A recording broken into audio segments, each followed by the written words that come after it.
मेरे चैनल में आपका एक बार फिर से स्वागत है। यह वीडियो बहुत ही महत्वपूर्ण होने वाले हैं क्योंकि इस वीडियो में मैं आप लोगों को साइंस का सब्जेक्टिव बहुत ही सरल तरीका से समझाने जा रहा हूं। जो बहुत ही इंपॉर्टेंट क्वेश्चन है, जो एग्जाम में आ सकते हैं, आने की संभावना बहुत ही अधिक है, वही सब क्वेश्चन मैं आपको बताने जा रहा हूं। आप लोग खाली आराम से इसे देखिएगा। देखिए, इसको हम लोग रीडिंग नहीं करेंगे क्योंकि रीडिंग करने से बहुत ज़्यादा समय खा जाएंगे, क्योंकि समय हम लोग के पास बहुत कम है। रीडिंग आप लोग अपने से कर लीजिएगा। आपको सिर्फ हर एक क्वेश्चन को समझा देंगे अच्छा से, ठीक है। उसके बाद आप लोग रीड कर लीजिएगा, ठीक है मेरे दोस्त। तो देखिए, मेरे वीडियो पर बने रहिए। देखिए, सेट 1 का जो क्वेश्चन है, पहला क्वेश्चन है। यहाँ पे क्वेश्चन बोला चुंबकीय क्षेत्र की रेखाएं का किन्हीं दो गुणों के लिखें। तो चुंबकीय क्षेत्र का जो गुण होता है, सबसे पहले आप लोग समझ लीजिए कि चुंबकीय क्षेत्र बोलते किसके। मान लीजिए एक चुंबक है, ये क्या है, एक चुंबक है। तो चुंबक में एक साइड होता है नॉर्थ पोल, एक साइड होता है साउथ पोल, यानी कि उत्तर और दक्षिण। तो हमेशा नॉर्थ पोल से निकलता है चुंबकीय रेखा। किधर से निकलता है? नॉर्थ पोल से निकलकर साउथ पोल की ओर घुस जाता है। किधर से निकलता है? नॉर्थ पोल से निकलता है, फिर साउथ की ओर घुस जाता है, ठीक है। इधर से भी उसे नॉर्थ से निकलता है, साउथ की ओर घुस जाता है, नॉर्थ से निकलता है, साउथ की ओर घुस जाता है। तो ये लोग इधर क्या होता है, नॉर्थ से साउथ की ओर चलता है। चुंबकीय क्षेत्र बाहर में कैसे चलता है? नॉर्थ की साउथ की ओर, ठीक है। पर अंदर में, चुंबक के अंदर में क्या होता है, जैसे ही अंदर आता है तो फिर इधर जाना स्टार्ट कर देता है, फिर इधर जाना स्टार्ट कर देता है। अगर आपको बोलेगा चुंबक के अंदर में किधर से किधर चुंबकीय रेखा जाता है, तो आप लोग बताइएगा दक्षिण से उत्तर की ओर जाता है अंदर में। पर बाहर में किधर से जाता है? उत्तर से दक्षिण की ओर। बाहर में उत्तर से दक्षिण की ओर और अंदर में दक्षिण से उत्तर की ओर रेखा जाती है। किधर जाती है? उत्तर से। बाहर में बोलेगा तो उत्तर से दक्षिण की ओर, अंदर में बोलेगा तो दक्षिण से उत्तर की ओर चुंबकीय क्षेत्र का रेखा जाती है। तो चुंबकीय क्षेत्र की रेखा जो जाता है, एक दूसरे को कभी काटेगा नहीं। आप लोग याद रखिएगा, समानांतर में जाता है। कैसे जाता है? समानांतर में जाता है, एक दूसरे को कभी काटता नहीं है। और जहां पे बहुत ज्यादा नजदीक होता है, वहां पे मैग्नेटिक जो उसका इफेक्ट होता है बहुत ही अधिक होता है। क्या होता है? उसका पावर बहुत अधिक होता है। और ये कैसा बनाता है? एक वलय टाइप का बनाता है। क्या बनाता है? वलय टाइप का। अगर आपको फिगर बोलेगा चुंबकीय क्षेत्र रेखाओं का, इस टाइप से आप फिगर बना सकते हैं। और इसके बारे में लिखना है तो इसी के बारे में लिखना है। यहाँ पे देखिए लिखा हुआ है, हम पढ़ देते हैं, आपको समझ में आ जाएंगे। तो आप लोग यहाँ से नहीं लिख सकते हैं। इसका गुण क्या क्या है? पहला गुण है एक वलय बनाता है, कर्व बनाता है। दूसरा है कि एक दूसरे को कभी काटेगा नहीं। तीसरा है कि उत्तर से दक्षिण की ओर ही हमेशा जाता है। ये सब आप लोग लिख सकते हैं। तो यहाँ पे देखिए लिखा हुआ है, यहाँ देखिए लिखा है चुंबक क्षेत्र के रेखा निम्नलिखित गुण है। क्या क्या गुण है? यह चुंबक बाहर में उत्तर ध्रुव से वक्र रेखा में चलकर दक्षिण ध्रुव में जाती है। क्या बोल रहा है? उत्तर ध्रुव से चलकर दक्षिण ध्रुव में जाता है। किस रेखा में जाता है? वक्र रेखा में जाता है। पहला पॉइंट लिखा हुआ। दूसरा पॉइंट लिखा हुआ है चुंबक के अंदर क्या करता है? चुंबक के अंदर दक्षिण से उत्तर की ओर जाता है। तो वही चीज लिखा है, दक्षिण से उत्तर की ओर जाती है। ये दो ही को लिखा। आप और भी लिख सकता है, एक दूसरे को कभी काटता नहीं है। और जहाँ पे नजदीक होता है उसका मैग्नेटिक फील्ड बहुत अधिक होता है, ठीक है। चुंबकीय क्षेत्र उसका बहुत ज्यादा होता है। आप 4-5 पॉइंट इसके बारे में लिख सकते हैं। हम इसको पूरा पढ़ेंगे नहीं तो टाइम क्या हो जाएगा आप लोग का, वेस्ट हो जाएगा। तो हम सिर्फ समझाते हुए चल जाते हैं, आप लोग को समझ में आ जाएंगे, ठीक है। ये क्वेश्चन नंबर 2 है जो फिक्स है, ये आप लोग को लास्ट में बता देंगे ये बनते कैसे हैं, ठीक है। इसको आप लोग देख लीजिएगा। क्वेश्चन नंबर 3 यहाँ पे देखिए है, उभयधर्मी ऑक्साइड किसे कहते हैं? उदाहरण दे। वे ऑक्साइड जो अम्लीय और क्षारीय दोनों प्रदर्शित करते हैं, जो अम्ल और क्षारक दोनों प्रदर्शित करता है। आप लोग याद रखिएगा, अच याद रखिएगा ना, अच्छा अच यानी कि अम्ल भी और क्षारक भी जो दोनों प्रदर्शित करते हैं उसे उभयधर्मी ऑक्साइड कहते हैं, Al2O3। आप ये भी लिख दीजिएगा तो चलेगा, अगर आपको रिएक्शन नहीं याद है तो, ठीक है। तो आधुनिक आवर्त सारणी का नियम क्या था? आधुनिक आवर्त सारणी का जो नियम था, तो जो आधुनिक आवर्त सारणी बनाया था वो परमाणु बढ़ते हुए परमाणु संख्या के आधार पर बनाया गया था। और मेंडलीव का जो आवर्त सारणी था वो बढ़ते हुए द्रव्यमान पे बनाया गया था। आप लोग याद रखिएगा, रोल नंबर के हिसाब से बैठाया था सबको, और वो वजन के हिसाब से आगे पीछे बैठाया था, यानी कि द्रव्यमान पे या परमाणु संख्या पे, बस। और इसमें कुछ नहीं करना है। बोरा पीत का कार्य क्या है? तो माध्यम क्षारीय बनाना। क्या करता है? माध्यम को क्षारीय बनाना, अजीव कारकों को नष्ट करना। पीत का काम क्या है? जितना भी जीव हम लोग के शरीर में अपशिष्ट पदार्थ उसको नष्ट करना रहता है। खाद्य श्रृंखला किसे कहते हैं? खाद्य श्रृंखला का मतलब क्या होता है? एक दूसरे पर जो जीवित रहता है ना, जैसे कि हिरन घास पे जीवित है, ठीक है। और शेर है जो हिरन पे जीवित है। यही क्या है? परिस्थिति का एक तंत्रिक मतलब श्रृंखला है। श्रृंखला एक दूसरे को खाता है, तो इसी को हम लोग बैठा के लिख देंगे, एक दूसरे को भोजन बनाने वाले जीवों को श्रृंखला कहते हैं। इसको आप लोग पढ़ लीजिए, आप लोग समझ में आ जाएंगे, ठीक है। यहाँ पे बोला निम्नलिखित में से जनन की विधियों को लिखें। तो हाइड्रा और कैसे करता है? हाइड्रा करता है मुकुलन और राइजोपस करता है बीजाणु गठन। तो इस तरह से आपका सेक्शन ए खत्म हो गया है, सेट 1 का। अब आते हैं सेक्शन बी की ओर। तो सेक्शन बी बहुत ही इंपॉर्टेंट क्वेश्चन है, बहुत VVI क्वेश्चन है। आपको बताते हैं दृष्टि दोष से बहुत सारे क्वेश्चन आते हैं, तो आपको समझा देंगे किस तरह से दृष्टि दोष को वहाँ पे लिखना है। आपको रटना नहीं है, रटिएगा तो फिर आप भूल जाइएगा। वहाँ पे जाने के बाद आपको एक ट्रिक बता देते हैं, आपको कभी दिक्कत नहीं होंगे। देखिए, निकट दृष्टि दोष और दूर दृष्टि दोष पढ़ने से पहले आप लोग समझ लीजिए, जो स्वस्थ नेत्र होता है यानी कि जो अच्छा आँख होता है, उसमें जो प्रतिबिंब बनता है वो कहाँ पे बनता है? रेटिना पे बनता है। देखिए यहाँ पे रेटिना पे इसका प्रतिबिंब बन रहा है, यहाँ से प्रकाश घुस रहा है, कहाँ पे बन रहा है? यहाँ रेटिना पे बन रहा है। तो रेटिना पर ना बन गया तो रेटिना से पहले बनेगा या रेटिना का बाद बनेगा। इसमें क्या होता है? फोकस दूरी घटने लगता है या बढ़ने लगता है। तो फोकस दूरी घटने लगता है या बढ़ने लगता है तो उस समय क्या होता है? उस समय एक दोष उत्पन्न हो जाता है, उसी को हम लोग निकट दृष्टि दोष या दूर दृष्टि दोष कहते हैं। तो ठीक है, यहाँ पे फोकस दूरी एडजस्ट करने का जो क्षमता होता है ना, हर एक इंसान के पास आंख में एक क्षमता होता है फोकस दूरी को संयोजित करने का, उसी को समंजन क्षमता कहा जाता है। क्वेश्चन देगा समंजन क्षमता क्या है, तो आप लोग बोलिएगा फोकस दूरी को जो संयोजित करने का जो क्षमता होता है, अगर वो घट या बढ़ जाए तो उसी को हम लोग क्या बोलते हैं, समंजन क्षमता। तो समंजन क्षमता आप लोग समझ में आ गया कैसे बोलते हैं समंजन क्षमता। अगर समंजन क्षमता आएगा तो आप लोग लिख सकते हैं समंजन क्षमता किसको बोलते हैं, फोकस दूरी घटने या बढ़ने का जो संयोजित करने का जो क्षमता होता है वो घट जाता है, खत्म हो जाता है। कैसे खत्म हो जाता है, या तो उम्र बढ़ने के साथ, या तो विटामिन की कमी से भी ये हो सकता है आंख में उत्पन्न ये दोष। ठीक है, तो सबसे पहले हम लोग बात करेंगे निकट दृष्टि दोष का। क्या बात करेंगे, निकट दृष्टि दोष का। तो यहाँ पे देखिए आप लोग ध्यान से देखिएगा, आप लोग को रटना नहीं है। अगर आप इस तरह से अगर आप लोग ट्रिक से करके जाइएगा तो आप लोग आपको कभी याद करना नहीं पड़ेगा। निकट दृष्टि दोष, यहाँ देखिए निकट दृष्टि दोष। ठीक है, तो आप लोग सिंपल एक डायग्राम बनाइए, आप लोग को पूरा क्लियर हो जाएगा। फिगर बनाने से पहले आप एक आंख बना लीजिए, आंख से ही आप लोग का सारा क्लियर हो जाएगा। ठीक है, यहाँ आप एक आंख बना लीजिए। ठीक है, निकट दृष्टि दोष का यहाँ क्या रेटिना है। ठीक है, यहाँ पे आपको उत्तल लेंस है, प्रकाश की किरण आ रहा है आंख के अंदर। ठीक है, यहाँ क्या बोला, निकट दृष्टि दोष। निकट बोलेगा तो इसको हम लोग निकट कर देंगे, ये हो गया आपका निकट। ये हो गया फोकस पे, इधर वाला को दूर लेंगे, बीच वाला को निकट लेंगे। देखिए आप लोग यहाँ पे समझ जाइए इसका बेसिक क्या है। इधर लेंगे दूर, ठीक है, बीच में आपका है रेटिना। ठीक है, और यहाँ पे है निकट। जब निकट बोलेगा तो रेटिना से पहले बना देंगे, और दूर बोलेगा तो दूर बना देंगे। तो इससे देखिए आपको फायदा क्या हो रहा है इस टाइप से बनाने से, इसमें निकट दृष्टि दोष हो चुका है। ये आप फिगर बना भी सकते हैं, निकट दृष्टि दोष में यही होता है। इसमें क्या होता है, रेटिना पे ना बन के रेटिना से आगे बनने लगता है। इस दोष के कारण क्या होता है, रेटिना पे प्रतिबिंब ना बन के रेटिना से आगे इमेज बनना स्टार्ट कर देता है। तो इसमें क्या होता है, आप इससे देखिए कारण भी बता सकते हैं। इसमें देखिए क्या क्या हुआ, इसमें नेत्र गोलक का लंबा होने के कारण ये होता है। कारण में क्या लिख सकते हैं, कारण में पहले डिफिनेशन में लिखिए, डिफिनेशन में लिखिएगा निकट दृष्टि दोष क्या होता है। देखिए अब नजदीक तक ही अगर लाइट जा रहा है तो आपको दूर दिखाई देगा, नजदीक तक ही ना दिखाई देगा। तो आप लोग बोलिएगा जो वैसा व्यक्ति इस दोष से पीड़ित व्यक्ति जिसे नजदीक का वस्तु साफ साफ दिखाई दे और दूर का वस्तु साफ साफ नहीं दिखाई दे, उसे निकट दृष्टि दोष कहते हैं। उसे क्या कहते हैं, निकट दृष्टि दोष कहते हैं। देखिए नजदीक साफ साफ दिखाई दे रहा, दूर दिखाई देगा नहीं ना, दूर इधर है, पीछे को दूर बोलेंगे, यहाँ निकट बोलेंगे, यहाँ पे रेटिना है। तो निकट का चीज साफ साफ दिखाई दे रहा, दूर का चीज साफ साफ नहीं दिखाई दे रहा, उसको हम लोग क्या बोलेंगे, निकट दृष्टि दोष बोलेंगे। ठीक है, तो यहाँ पे देखिए होने का कारण क्या है, ये तो बता दिए डिफिनेशन। कारण देखिए क्या है, तो कारण आप लोग का अगर 5 नंबर क्वेश्चन में देगा तो कारण भी बताइएगा और निवारण भी बताइएगा, नहीं कि ठीक कैसे होगा। तो कारण देखिए पहला क्या है, पहला कारण यहाँ देखिए नजर आ रहा, घट गया। क्या घटा, फोकस दूरी। यहाँ लिखिएगा फोकस दूरी घट जाता है। क्या लिखिएगा, फोकस दूरी घट जाता है। अब आपको पता है फोकस दूरी घटेगा तो लेंस की क्षमता बढ़ जाएगा।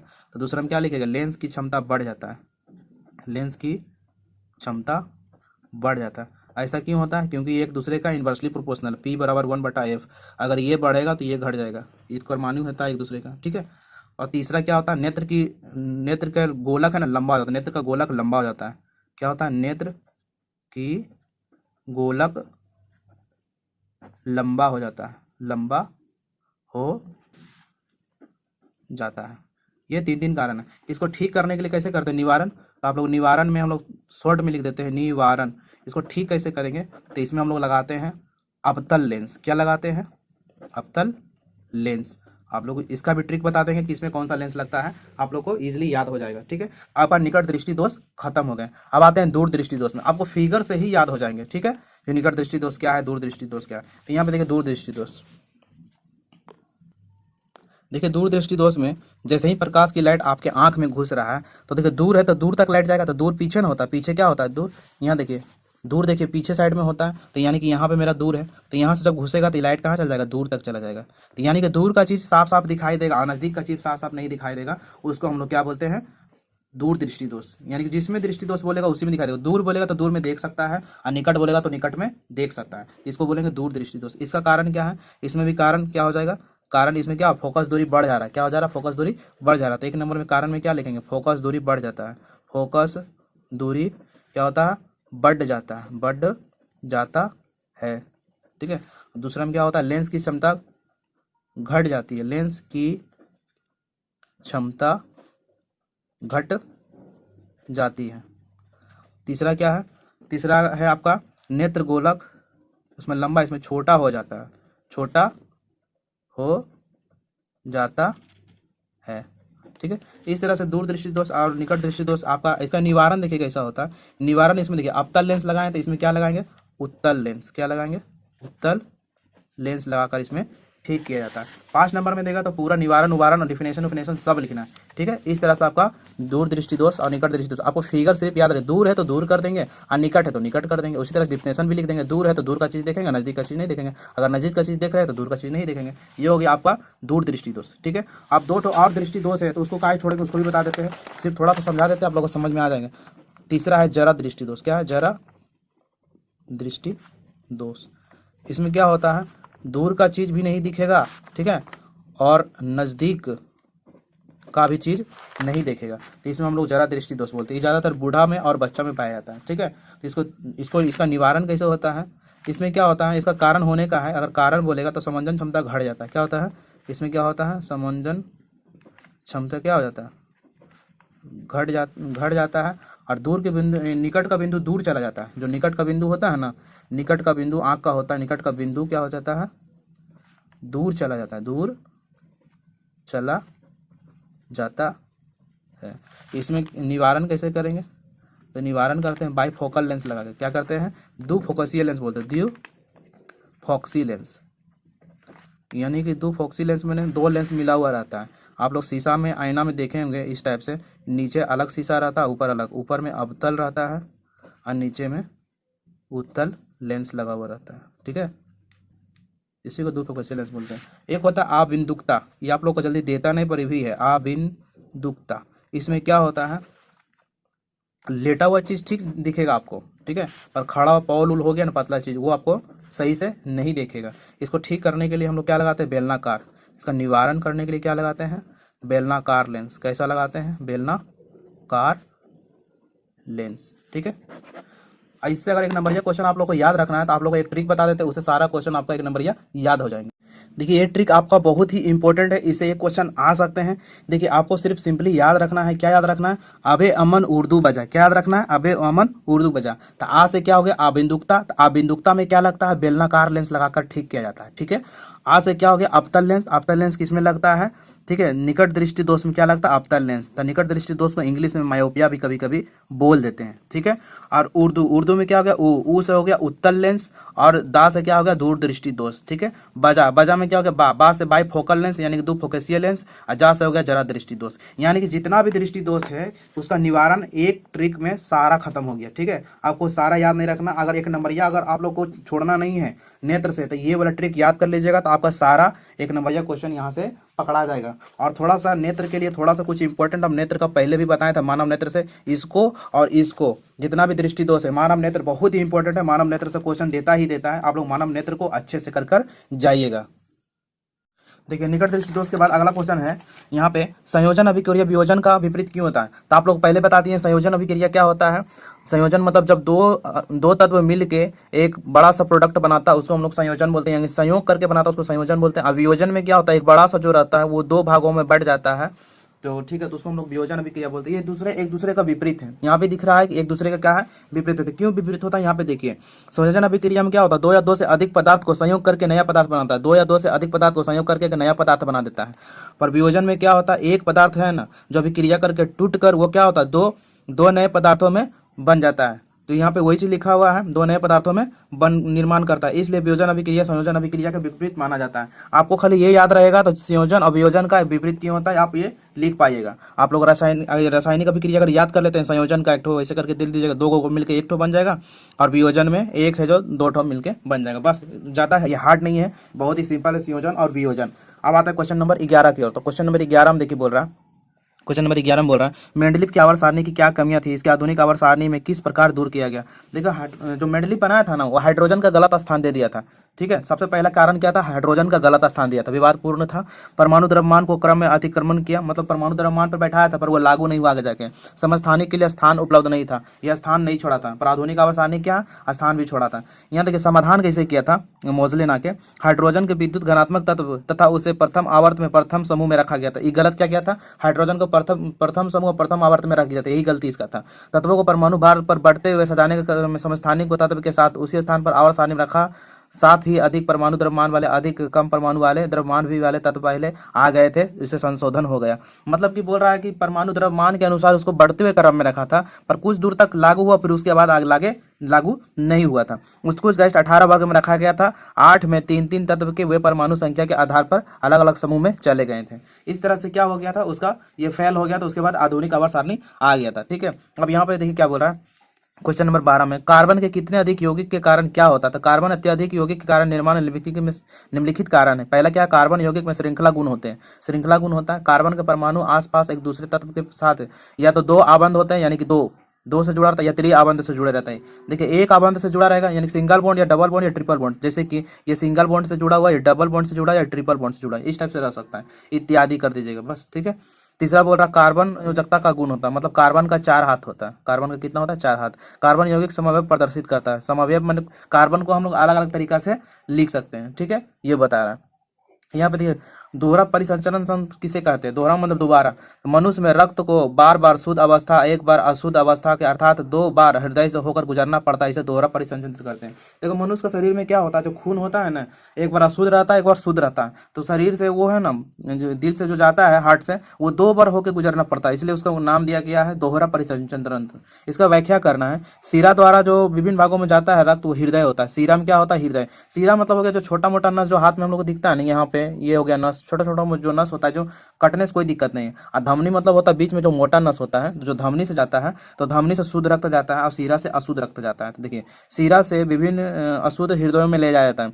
हृदय में सीरा द्वारा लिया जाता है और हृदय से उसे शुद्ध होने के लिए अलग मार्ग फुफ्फुस में भेज दिया जाता है, जहां कार्बन डाइऑक्साइड बाहर विसरित हो जाती है, ऑक्सीजन में रक्त आ जाती है। इस प्रकार ऑक्सीजन युक्त पुनः रक्त हृदय में आता है, जिसे पंप के हृदय के शरीर के अंगों में पहुंचा देता है। दोहरे रक्त परिसंचरण द्वारा उच्च दक्षतापूर्ण ऑक्सीजन की पूर्ति होती है। इसे हमारे शरीर में नियंत्रण ऊर्जा का प्राप्त होता है। ठीक है मेरे दोस्त, इसको आप लोग बैठा के इसको लिख लीजिएगा। यहाँ पे क्वेश्चन नंबर 14 में बोल रहा है, ऊर्जा के स्रोत के रूप में हम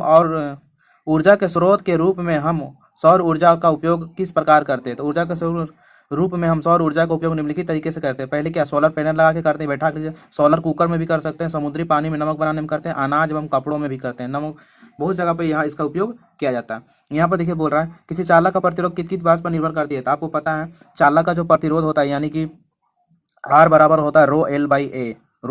ये फार्मूला आप लोग याद रखिएगा। ठीक है, किस पे करता है, प्रतिरोध निर्भर करता है तार की लंबाई पे और तार का क्षेत्रफल पे भी करता है। ठीक है, तार का मोटाई पे भी करता है, ये क्षेत्रफल या मोटाई उसी को बोलते हैं। ठीक है, और पदार्थ की मात्रा पे भी करता है, इस 3 को पे डिपेंड करता है। ठीक है, तो यहाँ पे बोल रहा है चालक का प्रतिरोध निम्न बातों पर निर्भर। पहला क्या करता है, तार की लंबाई पे। चालक तार की लंबाई बढ़ने से प्रतिरोध भी बढ़ता है, ये डायरेक्टली प्रोपोर्शनल। ये बढ़ेगा तो ये भी बढ़ जाएगा, पर ये बढ़ता है तो क्षेत्रफल घट जाता है।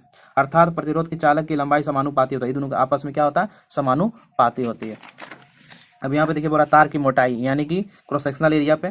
तो यहाँ पे देखिए R रो एल बाई ए लिखे, तो इसके पे भी निर्भर करता है। इसको प्रतिरोध बढ़ाएंगे, मोटाई बढ़ाएंगे तो प्रतिरोध घट जाएगा। तार की मोटाई बढ़ाने से प्रतिरोध घटता है और मोटाई को घटाने से प्रतिरोध बढ़ता है। अर्थात प्रतिरोध की चाल मोटाई पे व्युत्क्रमण होता है, एक दूसरे का व्युत्क्रमण होता है। तार की प्रकृति पर भी करता है, यानी कि पदार्थ की मात्रा पे। चूंकि भिन्न भिन्न चालक का तार प्रतिरोध भिन्न भिन्न होता है, चालक का प्रतिरोध तार का प्रकृति पर भी निर्भर करता है, चालक के ताप पर भी निर्भर करता है। पदार्थ का ताप बढ़ने से उस पदार्थ का प्रतिरोध बढ़ जाता है, ताप बढ़ने से प्रतिरोध बढ़ जाता है। अपवाद में जर्मन, सिल्वर, मैग्नीक इस समय नहीं बढ़ता है। दूसरा नंबर क्वेश्चन दिया, जब प्रतिरोध को 11 ओम, 2 ओम और 3 ओम को प्रतिरोध को श्रेणी क्रम मतलब क्या होता है, लगातार सबको जोड़ते हैं। तो लगातार सबको जोड़ते हैं, कितना जाएगा, 11 ओम हो जाएगा। और जब बोल रहा है इसको हम लोग किस में, पासर क्रम में जोड़ते हैं। तो पासर क्रम में जोड़ते हैं, क्या करते हैं, तो सबको बट्टा में करके ले लेते हैं। इस तरह से एलसीएम ला के आप लोग बना दीजिएगा। यहाँ पे देखिए क्वेश्चन नंबर 16 में बहुत ही इंपॉर्टेंट क्वेश्चन है। क्वेश्चन नंबर 16 का है, डायनमो क्या है, यह सिद्धांत किस कार्य पर करता है, प्रतिवृत्ति डायनमो का बनावट का संचित वर्णन करें। तो इसको देखिए आप लोग को समझा देते हैं, बहुत ईजिली इसको समझना है। इसमें तो करना कुछ नहीं, ये डायनमो जो है, आप लोग डायनमो का फिगर है। देखिए सबसे पहले देखिए डायनमो क्या है, विद्युत जनरेटर ही है। तो जनरेटर कौन सा हाथ से चालू करते हैं हम लोग, राइट दाहिना हाथ से चालू करेंगे, तो फ्लेमिंग के दाहिना हाथ पे वो काम करता है। ऐसे ये विद्युत चुंबकीय प्रेरण किस सिद्धांत पे काम करता है। तो डायनमो होता है क्या है, सबसे पहले क्या हैंडल घुमाते हैं, तब यांत्रिक ऊर्जा से विद्युत ऊर्जा में बदल देता है। यह एक विद्युत उपकरण है जो यांत्रिक ऊर्जा से विद्युत ऊर्जा में बदल देता है, उसे क्या बोलते हैं, विद्युत डायनमो या जनित्र कहा जाता है। ये किस पे कार्य करता है, चुंबकीय प्रेरण के सिद्धांत पर कार्य करता है, चुंबकीय प्रेरण के सिद्धांत पर कार्य करता है। ठीक है, तो इसमें देखिए आप लोग फिगर इस टाइप में बनाइएगा। जनरेटर का फिगर देखिए इस टाइप में बनाइएगा। आप लोगों को बता देते हैं जनरेटर का फिगर देखिए क्या बनाइएगा। आप सीधा सा एक मैग्नेट ले लीजिएगा, ठीक है, एक साइड N एक साइड S, बीच में एक रेक्टेंगुलर कॉइल लीजिएगा, ठीक है। यहाँ पर एक हैंडल लगा दीजिए जनरेटर का जो घुमाते हैं हम लोग, और नीचे उसको निकाल के यहाँ पे नीचे लाइएगा, ठीक है, एक इधर कर दीजिएगा यहाँ पे, एक लंबा खींच दीजिएगा, यहाँ पे 2 स्लिप रिंग लगा दीजिएगा, एक इधर ब्रश एक इधर ब्रश लगा दीजिएगा, दोनों को यहाँ पे लाके नीचे क्या कीजिएगा, यहाँ पे गैल्वेनोमीटर या बल्ब से जोड़ दीजिएगा, ठीक है। बस इसमें और कुछ करना नहीं, बस इतना ही इसमें करना है। और इसमें देखिए पहले सबसे पहले कंस्ट्रक्शन लिखना है, तो कंस्ट्रक्शन में यानी कि बनावटी में क्या लिखना है, लिखिएगा यहाँ 2 परमानेंट मैग्नेट N और S हैं, ठीक है। उसके बाद और लिखिएगा रेक्टेंगुलर कोयल दोनों परमानेंट के बीच में रखा गया है। यहाँ पे 2 स्लिप रिंग है S1 एंड S2 एंड 2 बड़ा से B1 एंड B2, ठीक है। इस तरह से जो चीज़ यहाँ पे दिया हुआ है सारा चीज़ यहाँ पे आप लोग लिख सकते हैं। देखिए उसके बाद देखिए क्या लिखना है, उसके बाद देखिए कार्य करना है। तो यहाँ पे पूरा चीज लिख दिया है। इस नाल का आकार का एक शक्तिशाली चुंबक होता है। चुंबक के विपरीत ध्रुव के बीच आयताकार नरम लोहा का करोड़ विद्युत चालक कुंडली लिपटी रहती है। इस आर्मेचर करते चालक का छोर R1 और R2 मतलब रिंग 1 रिंग 2 जुड़ा रहता है। रिंग 1 और रिंग 2 घूमने से कार्बन ब्रश B1 और B2 से स्पर्श करता है। यानी कि यहाँ पे वहाँ पे S1 S2 था, यहाँ पे S2। एक क्रिया कार्य कैसे करता है, इधर फ्लेमिंग के राइट हैंड रूल पे काम करता है। जनरेटर किस पे काम करता है, फ्लेमिंग के राइट हैंड रूल पे काम करता है। देखिए बता देते हैं जनरेटर का जो वर्किंग कैसे काम करता है। राइट हैंड रूल यही बोलता है, ये क्या बोलता है, बल की दिशा बोलता है, गति की दिशा, ये चुंबकीय विद्युत चुंबकीय क्षेत्र बोलता है, ये करंट बोलता है। तो यहाँ पे देखिए करंट ऊपर की ओर जा रहा था, करंट अगर ऊपर ले जा रहे हैं, ठीक है, करंट ऊपर ले जा रहे हैं। अब विद्युत चुंबकीय देखिए इधर जाता है, NS बीच में चुंबकीय इधर जाता है, इसमें बल कहाँ लगेगा, ऊपर की ओर लगेगा। उसी तरह से यहाँ पे बल ऊपर की ओर लगेगा, इधर जो है मतलब CD जो भुजा है इस पे बल नीचे की ओर लगेगा, जिस कारण से क्या होगा आपका एक बार आर्मेचर इसे घूम जाएगा, हाफ साइकिल घूम जाएगा। तो यही प्रक्रिया बार बार होते रहेगा। तो ये जैसे ही घूमेगा तो जो AB है जो CD की जगह पर चला जाएगा, CD है जो AB की जगह पर चला जाएगा। तो यहाँ पे क्या हो जाएगा, जो CD S2 से जुड़ा हुआ था यहाँ जाके S1 से जुड़ जाएगा, इधर से जुड़ जाएगा, B1 से जुड़ जाएगा, ठीक है। और जो AB B1 से जुड़ा हुआ था ये जाके B2 से जुड़ जाएगा। इस तरह से बार बार नियंत्रण घूमते रहेगा और क्या होगा आपका जनरेटर काम करने लगेगा, ठीक है। तो यहाँ पे देखिए जनरेटर का कार्य पढ़ देते हैं, आप लोग को समझा दिए कि कार्य लिखना कैसे है। यहाँ देखिए जनरेटर का जो कार्य है बोल रहा, जब आर्मेचर तेजी से घुमाया जाता है, जब हम लोग घुमाते हैं तो कुंडली में भीतर चुंबकीय क्षेत्र का प्रत्येक क्षण परिवर्तन होता है। फलतः विद्युत चुंबकीय प्रेरण सिद्धांत के अनुसार कुंडली में प्रेरित धारा उत्पन्न होती है, उसे AB भाग पर CD के नीचे रहता है, तब धारा ABCD दिशा में प्रवाहित होती है। जब DC और AB नीचे रहता है DCB की दिशा प्रवाहित होती है। अर्थात प्रत्येक आधे चक्कर के बाद धारा के बदलती रहती है, मतलब हाफ साइकिल पे हमेशा बदलते रहते हैं। इस प्रकार आधे चक्कर के धारा शून्य से महत्तम तक पहुंचती है और अगले आधे चक्कर में महत्तम से घटकर शून्य हो जाती है। धारा परिवर्ती मान होकर कारण इस धारण AC कहते हैं। तो इस प्रकार डायनोमो की प्रतिवृत्ति AC जनित डायनोमो कहते हैं, ठीक है। तो यहाँ पे देखिए ये बैलेंस करने के लिए दिया हुआ आप लोग को, ठीक है। यहाँ पे आप लोग को सिंपली बैलेंस करना है, तो आप लोग को बैलेंस करना है तो दोनों साइड क्या कर देंगे, सिंपली हम लोग यहाँ पे बैलेंस कर देंगे, ठीक है। तो यहाँ पे क्या है, यहाँ पे देखिए NH3 है, तो यहाँ पे 3 हमको करना, तो यहाँ पे आप लोग 3 डालिएगा, 3 हो गया। तो यहाँ 3 दूनी 6 को H हो गया, तो आपको यहाँ 6H करना है, तो यहाँ पे क्या कीजिएगा 2 कीजिएगा, तो यहाँ पे 6H हो गया। आप देखिए दोनों बैलेंस हो गया, ठीक है। तो इस तरह से आप लोग बैलेंस इसको कर सकते हैं, आप लोग पूरा कर लीजिएगा, ठीक है। तो यहाँ देखिए एक पाचन तंत्र है, ठीक है, पाचन तंत्र। यहाँ बैलेंस वाला देख लीजिएगा, एक तो समझा दिया। पाचन तंत्र में क्या करना, आपको पूरा फिगर याद करना है, और फिगर याद करने के बाद ये सब जो लिखने वाला है ना, ये सब आप लोग डायग्राम को याद कर लीजिएगा। पाचन तंत्र बस आपका यही है, ठीक है। तो यहाँ पे देखिए क्वेश्चन नंबर 19 में है, मानव के बच्चे लिंग का निर्धारण को समझाएं। किसी शिशु के जन्म के से पूर्व उसके नर अथवा मादा होने की भविष्यवाणी करना लिंग निर्धारण कहलाता है। यह पिता XY और माता XX के गुणसूत्र में होते हैं, इसलिए पिता द्वारा दिया गया Y गुणसूत्र बच्चे को लिंग को निर्धारण करता है। जब पिता पक्ष से X गुणसूत्र सम्मिलित होता है तो लड़की का जन्म लेता है। जब पिता का Y गुणसूत्र सम्मिलित होता है तो लड़का का होता है, यानी कि X से लड़की होगा और Y से लड़का होगा, ठीक है मेरे दोस्त। तो आपका सेट 5 कंप्लीट हो गए हैं। वीडियो बहुत लंबे हो जाएंगे और टाइम भी बहुत कम है, तो बाकी का 4 सेट आप लोग अपने से सब्जेक्टिव का कर लीजिए, ठीक है मेरे दोस्त। तो आज के लिए इतना ही, मिलते हैं अगले वीडियो में नेक्स्ट टॉपिक के साथ। अगर मेरे चैनल पर नए हैं तो प्लीज़ मेरे चैनल को सब्सक्राइब करना ना भूलें। तब तक के लिए बेस्ट ऑफ लक एंड जय हिंद।